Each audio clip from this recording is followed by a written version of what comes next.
जब धर्म और अधर्म के बीच संघर्ष असहनीय हो उठा, जब अन्याय, छल और स्वार्थ की काली घटाएं धर्म राज्य पर मंडराने लगी, तब समय ने कुरुक्षेत्र के विशाल मैदान को रणभूमि बना दिया। ये केवल राज्य का युद्ध नहीं था, ये धर्म और अधर्म के बीच निर्णायक संग्राम था। दोनों ओर सेनाएं सजी थीं, शंखनाद हो चुका था, रणभेरी बज उठी थी, सेनाओं की गर्जना से आकाश गूंज रहा था। तभी पांडवों के महावीर अर्जुन ने श्री कृष्ण से कहा, हे अच्युत, मेरा रथ दोनों सेनाओं के मध्य ले चलिए, ताकि मैं ये देख सकूं कि किन किन वीरों के साथ मुझे युद्ध करना है।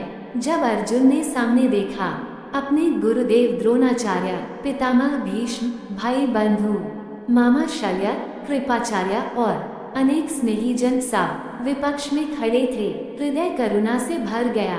गांडीव उनके हाथों से गिरने लगा।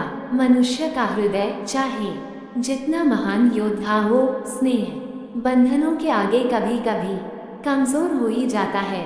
अर्जुन व्यथित होकर बोले, हे माधव, मैं इन्हें देखकर अपने शरीर में कंपन अनुभव कर रहा हूँ। मेरा मुख सूख रहा है, मेरा मन भ्रमित हो गया है। मैं अपने स्वजनों को मारकर राज्य, सुख या जीवन भी नहीं चाहता। यदि मेरे ही प्रियजनों का रक्त इस भूमि पर बहाना पड़े, तो ऐसे राज्य का सुख मेरे लिए विष के समान है। अर्जुन ने युद्ध भूमि में अपने रथ में बैठकर शस्त्र त्याग दिए और युद्ध न करने का संकल्प व्यक्त किया।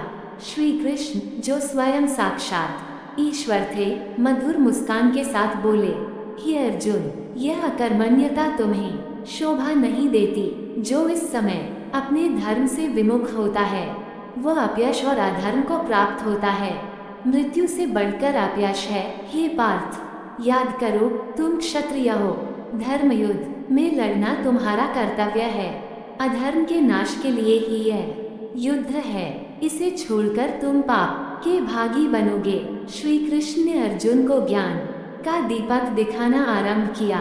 गीता के 4 महान मार्ग, कर्मयोग, ज्ञानयोग, भक्ति योग और सांख्य योग। 1. कर्मयोग, निष्काम भाव से कर्म। श्री कृष्ण कहा, हे अर्जुन, तुम्हारा अधिकार केवल कर्म पर है, फल पर नहीं। इसलिए न तो फल की इच्छा से कर्म करो और न ही अकर्मण्यता की ओर झुको। मनुष्य को अपने धर्म, अपने कर्तव्य का पालन करते रहना चाहिए। फल की चिंता करना मन की दुर्बलता है। जब कर्म निष्काम भाव से किया जाता है, तब वो बंधन का कारण नहीं बनता, बल्कि मुक्ति का मार्ग बनता है। जैसे सूरज बिना किसी अपेक्षा के प्रकाश देता है, वैसे ही मनुष्य को भी बिना स्वार्थ कर्म करना चाहिए। 2. ज्ञान योग, आत्मा का दिव्य बोध। श्री कृष्ण ने अर्जुन को आत्मज्ञान का अमृत पिलाया। उन्होंने कहा, आत्मा कभी न जन्म लेती है, न मरती है। वह नित्य, शाश्वत, अजन्मा और पुरातन है। शरीर के मारे जाने पर भी आत्मा नहीं मरती।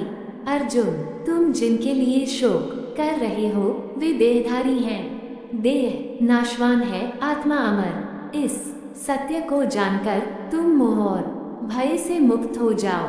तुम्हारा कर्तव्य है धर्म की रक्षा करना, न कि अपने स्वजनों के प्रति मोहवश कर्तव्य से विमुख होना। 3.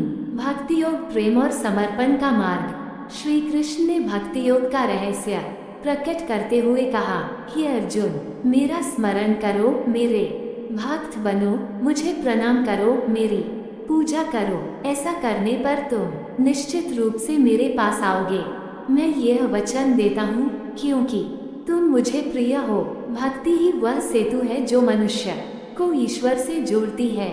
जो प्रेम पूर्वक, श्रद्धा से, निष्काम भाव से भगवान की शरण में आता है, उसे भगवान स्वयं ग्रहण करते हैं और उसे मोक्ष प्रदान करते हैं। इस प्रेमी मार्ग में योग्यता या ज्ञान की आवश्यकता नहीं, केवल सरल, निष्कलुष हृदय चाहिए।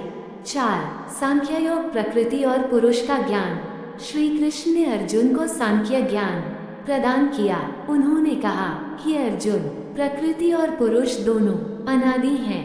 प्रकृति से ही गुणों और विकारों की उत्पत्ति होती है।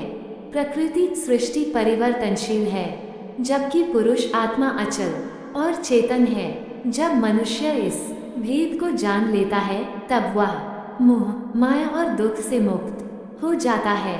तब वह जानता है कि संसार एक लीला है और उसका सच्चा स्वरूप शुद्ध चैतन्य है। श्री कृष्ण का अंतिम वचन। गीता के उपदेश का सार देते हुए श्री कृष्ण ने अर्जुन से कहा, हे अर्जुन, समस्त धर्मों को त्याग कर केवल मेरी शरण में आओ।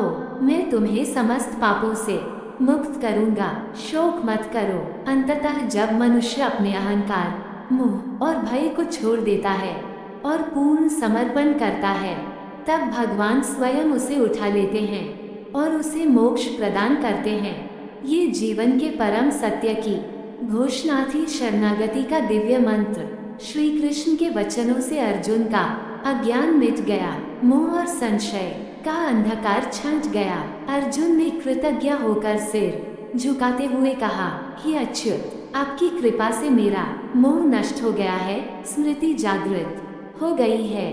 अब मैं दृढ़चित होकर आपके आदेश का पालन करूंगा। अर्जुन ने गांडीव पुनः उठा लिया। उनके भीतर अब संदेह नहीं था, केवल धर्म की ज्वाला थी। युद्ध प्रारंभ हुआ धर्म की विजय के लिए, अन्याय के नाश के लिए। श्रीमद् भगवद गीता केवल अर्जुन के लिए नहीं थी, वह संपूर्ण मानवता के लिए थी। हर उस व्यक्ति के लिए जो जीवन के युद्ध में भयभीत होता है, भ्रमित होता है और अपने धर्म का पथ भूल जाता है। श्री कृष्ण का उपदेश आज भी हमें सिखाता है कि कर्म करो, ज्ञान प्राप्त करो, भक्ति करो और जीवन को साधना बनाओ। निष्काम कर्म, आत्मज्ञान, प्रेमपूर्ण भक्ति और प्रकृति पुरुष का बोध ला, यही गीता का चतुर्मार्ग है। यही जीवन का अंतिम सत्य है।